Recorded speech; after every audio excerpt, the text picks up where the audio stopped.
What's going on, everybody? Welcome to Ring the Bell post-game show. Whoever our third guy is here, you better get some kind of background light, or you're going to be dropped from the show. So I'll wait till you get light. Phillies take game one, 4-1. Not the offensive output that we thought it was going to be. A lot of hits though, which was tremendous. Zach Wheeler. He did everything an ace was supposed to do. You can kind of go down the line. Every single Philadelphia Philly in the batting order recorded a hit.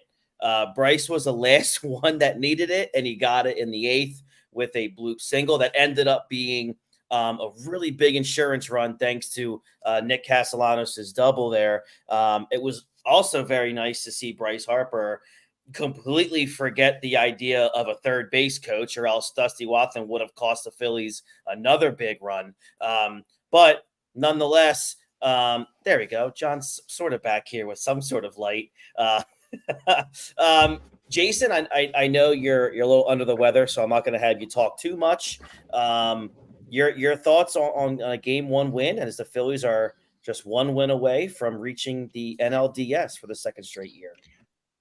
Satisfying. Wheeler came out and did what an ace should do. After that first inning, I was a little nervous because you never want to leave, runners on first and second and third with no outs. So it did bug me a little. They didn't get nothing there. But Wheeler came out dominated, and they got the hits when they needed it. So they got up early, like we said, in they put up runs in the third and the fourth and didn't give anything up. I was shocked. Luzardo, they were hitting him around pretty good. I know, guys were a little worried about the lefties, but I felt like they handled him pretty well. He did have some good stuff. His slider looked to, come on, but they hit him well, and Wheeler shut him down. He did what an ace is supposed to do. So you can't really complain about the win. It's a good win. Any win in a playoff is a good win. So. Yeah. So before I go to John, for your thoughts, just to kind of give everybody an outlook of how dominant Zach Wheeler has been in his last three game one starts for the Phillies in the last two postseasons. You have the 2022 game one of the World Series, 6 1/3, no runs. The NLCS game one, 7 innings, no runs, and then tonight, 6 2/3, 2 runs. That's 20 innings, 8 hits, only 1 run earned, only 1 earned run given up. That's ace baseball, and that's what you need from this guy. Not like every time he touches the ball and he toes that rubber, you need at least, we talked about this, you need at least 6 innings out of this guy. You're going to need at least 6 innings out of Aaron Nola tomorrow. But John, your overall thoughts on this game? Like I said at the beginning before you hopped on, it wasn't the offensive output that we thought it was going to be. A 4-1 win is a 4-1 win. I'll take it. But I definitely think that the Phillies left 4 or 5 runs out there. Yeah, I really don't have a single thing to complain about. It was an amazing win. Wheeler was absolutely dominant. He looked unbelievable out there. His velocity looked great. That sweeper looked unbelievable. It was unhittable. He was great out there. Besides that first inning where I was a little worried, I really thought that Schwarber should have scored on that sacrifice fly. I don't know what Wilpon was doing or at all. What do you have, like three horrible decisions today? He was 0 for 3 today. You just can't do that in playoff baseball as a coach. You have to be better with that situation. Otherwise, there's really nothing to complain about. The bullpen, I was a little nervous seeing Hoffman come in, but he was so good though. He was so good. It was great. Yep. Then Kimbrel scared me a little bit there in the ninth with that leadoff double, Yep. but he settled in. He pitched great. It was a great all-around win. He's unbelievable. Yeah. For somebody who scared the hell out of me every time he came out to pitch, it was walking bases loaded. He'd be sitting there. Is he going to blow it this time, or is he going to? He really, when he got set down last year, he really fixed himself. Yeah. He's been unbelievable ever since, and it's great to have him in the pen now. So I'm excited to see what tomorrow brings us. For sure. And to kind of, again, bring up somebody in the offense here, Trey Turner, 2 for 3 with a single and a double, 2 steals, including the playoffs. He's now 32 for 32 in terms of steals. Jay, I'm going to go to you. What did you see out of this lineup? I know in the very first inning, you all had a field day with what happened, which led me to blocking both of these guys for about 4 innings. Look, the fact of the matter is this: your leadoff guy gets on with a single, regardless of his speed or complete lack thereof. Any actual leadoff hitter scores there, though. Like that's my issue. And I on get that it. double, I mean, look at Harper on that double. Harper on that double, he scores. I mean, Turner scores, Stott scores, Bohm probably scores, Castellanos. Yeah, maybe not. But maybe not. But almost everybody on that team scores besides Schwarber, right? So yeah, it was. That really irked me a little bit. And I mean, even like situation, why does Dusty hold it up? Because I mean, Schwarber's not that fast, and you saw the right fielder get around that ball really well and get ready to throw him. So he's like, oh, I'm not even going to send him. There's a chance he's going to get thrown out here in the first inning. So okay, and I understand that, but let's just go over the logistics here of just baseball, John. And I want you to, either tell me I'm right or I'm wrong. Regardless of your leadoff hitter being slow or not, you have second and third with no outs. The 3-4, this is what 3, 4, and 5's jobs are. Regardless of what happens, none of them guys got the touch home. I don't blame Schwarber, because the fact of the matter is Dusty Wathan did it again to Bryce in the 8th. And Bryce said, you are a ghost. Happy Halloween. I don't see you. I'm blowing by your stop sign, and I'm going to be safe. Because to be fair, though, anybody else on third on that Bohm sac fly, he scores. Anybody else but Schwarber scoring on that sac fly. Schwarber should have scored. But to me, it's the player. When I look at it, we still have second and third with 1 out. If I have an actual leadoff that hitter there, he's like, and I don't want to complain too much, but when I look at this team, that could have been big. And I know it's not, but getting against these better teams, putting up those runs early, now we have a dude that can't score there. So it's a little looking later on in the playoff series, every run's going to be very significant. So something like that later on against Atlanta, against the Dodgers, against who, if you make the World Series, is going to be a big deal. So I agree too. I would say this one too. Another thing too is where that ball was hit. As a baseball player, I'm not even listening to my coach there. That's my decision. If it's hit the left field, all right, maybe I'll listen to my coach a little more. He's a better angle than me, and I'm looking back and all that stuff, or even some parts of center field. But I have a great angle on that, probably just as good as the angle as the third base coach. So that's my decision. So it's just one of those situations where you can blame Dusty, but I mean, that's on Schwarber too, that he should at least attempt to score. I mean, you scored there, you set an even bigger tone there, and maybe you rattles Luzardo a little more, and Harper has a better AB there in situations like that. Yeah, I agree with all of that. I still think if Wathan doesn't put up the stop sign, I still think Schwarber scores. He scores. He would have scored. I think he should have. I think he would have. Wasn't even a good throw, so he would have scored no matter what. So on one hand, I agree with both of you completely that we shouldn't be in that position to begin with. But on the other hand is just from a pure baseball standpoint, he should have scored easily if the third base coach is paying attention or not paying attention. The third base coach is just doing his job and realizing that the guy's going to score. He's going to score. And again, and I understand what you're saying, because we saw it in the 8th inning. Casty hits a double. Harper scores from first base.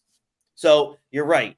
You get a guy that can run, a double turns into an easy one run, an easy run there. So I get that completely. I understand, but I just don't think Schwarber deserved the visceral hatred both of you were texting out. To me, it's not even I Schwarber. Still blame coaching there. It's 100% Topper for putting him in leadoff, and I agree with that. Of course, and I do feel bad for ripping Schwarber all the time because he takes the brunt of it because he's the leadoff guy. But those are big things, and I think over a season, it's great to hit 50 home runs, and you have that from leadoff guy. In a 7-game series against these great teams, it's going to matter. That's my thing. Like over the course of a season, it's all done. And what they said it in the Moneyball, over the course of a season, analytics can work. But at the end of the day, the things you got to do everything right come playoff time. And Schwarber there not scoring from first is a big deal. That to me, I'm 100% putting because you have a slow guy at leadoff. Now we won the game. It doesn't matter. but it's tough to look at it. When you're going against Atlanta, who's a juggernaut. You need every run you can get. I agree with you. And just a couple of numbers here. The Phillies have won all 4 game ones last year, and they start the playoffs winning game 1 this season. The Phillies are 20-7 in game ones in their playoff history. That ranks second in baseball postseason history with a minimum of 20 games. The Phils have won 6 straight game ones and 13 of 14. So look, this is a team that likes to come out and start hot, and this is what they did. Again, when you have a roster, when you have this roster where everybody in the lineup gets a hit, if I'm just someone not paying attention, I look at the box score, I'm expecting to be like, oh, this has got to be 8-9-1. Is there any part of you guys that are minimally kind of disappointed that there was only 4 runs put on the board there? Not necessarily, because the Marlins didn't really walk many guys today.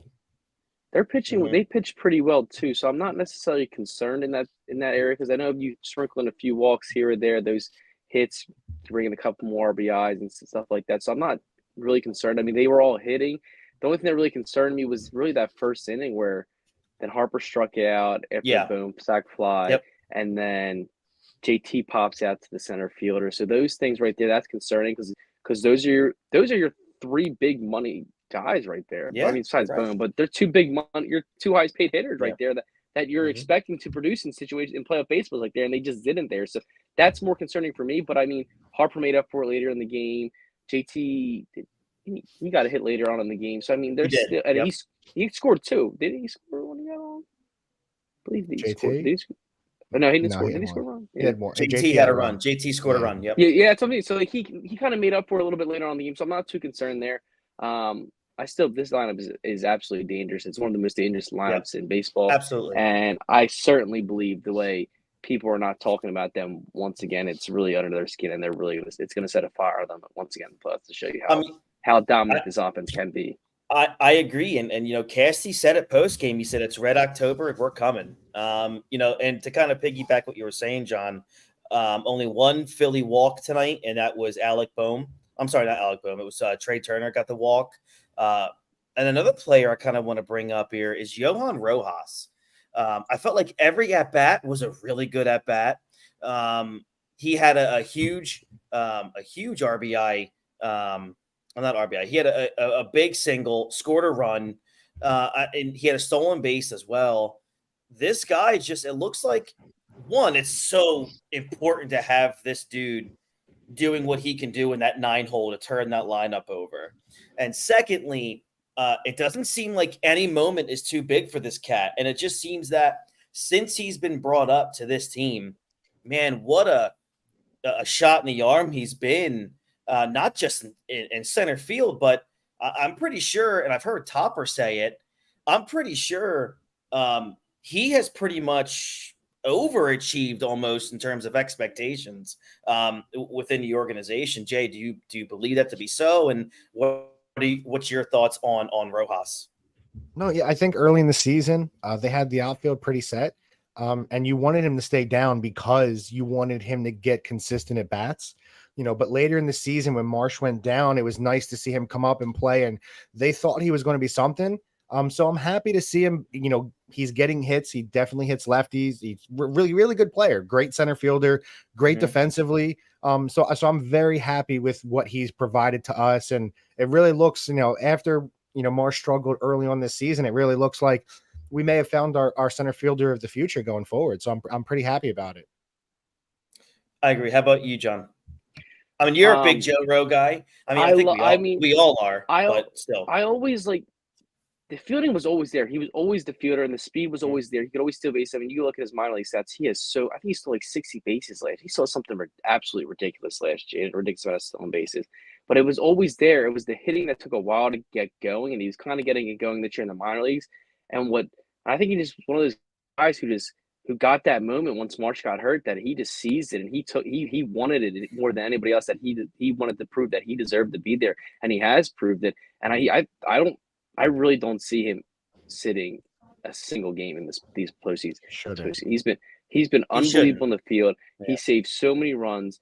He's Andrew Jones-esque with how good he is. It's remarkable to see him out there where we struggled for so long finding a guy who could seriously like lock down center field and be a Gold Glove caliber player out there since Victorino left pretty much. And it's just great to see something like that. And I also think what benefits him the most is the guys he has in that clubhouse who can teach him to hit. You have Kevin Long, you have Harper, you have Turner, you have Schwarber, you have all these guys in that clubhouse. And you just have this guy, put this guy at ninth, and he just, I think the pressure is just not there the way it is on some players because you put him right there at ninth, and I think he just feels comfortable there. I agree with you. And by the way, he had 62 stolen bases last year. So he's definitely somebody too. If you can get him on base, the dude's got wheels. He's gonna run. All right, so player of the game, gentlemen, before we bounce out of here and try to get some sleep, as we're gonna have another late one tomorrow. Who would be your player of the game? I think it'll be unanimous. Are we asking really? Like, do we need to say it? I don't think any of us need to say it. Yeah, I agree. It's college football with that leadoff single. No, it's definitely Zach Wheeler. I mean, I would say honestly, all the pitching combined, because the bullpen came in and really that's a great point. The thing we were worried most about, it maybe got a little dicey, but they handled it and shut it down. So I would just say, everybody that came in and pitched today, like yes, it's Wheeler, but I'm proud of that bullpen coming in and shutting down in a close game. Yeah, I think agree. Wheeler set the tone starting that game off. I mean, what do you have, 3-10 pitch innings, or I think the third inning was 11 pitches, but 11 pitches or something like that. But I mean, that's beautiful. It was awesome. I mean, just to see him set the tone early in the game, and I really think it's going to light a fire on this whole staff. Like, we're ready to go, and I think we're going to build off it tomorrow. And I expect Nola to pitch very well tomorrow. I do as well. We're fingers crossed all the way around. So all right, tomorrow's game will be Aaron Nola on the mound against what's his name? Garrett. Braxton Garrett. That's it, Braxton Garrett. 8:08 start, just like tonight. The Phillies can clinch the wild card series tomorrow, and then they'll be starting this weekend down in Atlanta for the NLDS. So let's hope for a big one there. That would be fantastic. If you guys are watching on YouTube, smash that like button, hit subscribe, help us out moving forward, of course. Head over to manscaped.com, use our code baseball20 for 20% off and free shipping worldwide. SeatGeek.com, looking for last chance of getting some tickets for tomorrow's game. SeatGeek.com has those for you. We're here to help you get $20 off your first ticket purchase by using our code on the bump. So head over and take care of that. But thank you guys so much for hopping on here tonight. Let's hope that we got a series clinching win to talk about tomorrow night, because then the war begins down to Atlanta. But looking forward to tomorrow night. Well, maybe Jason, not. Arizona won today. We may get the Dodgers. That's true. Because Arizona, that I told you I was a little more afraid of them. They put up 6, so it's possible we don't even see Atlanta next series. I'll tell you what, if we play the Dodgers, I mean, I think there's no chance we lose to the Dodgers. That pitching staff is not going to be able to handle this lineup. And I'll put that out there right now. I want to play the Dodgers. I'd rather play the Dodgers first before we even get a chance to play the Braves. To be honest, it would be magical to win the pennant against the Braves. Just saying. I mean, I want to throw that out. You're right there too. I'd rather lose to them. And I think. How great would it be to win the pennant on their field? Oh, give me that. Give me it. Oh, we won the division. Yeah. Boom. DX, we baby. Put a pennant on your field, so you can just flat out suck it.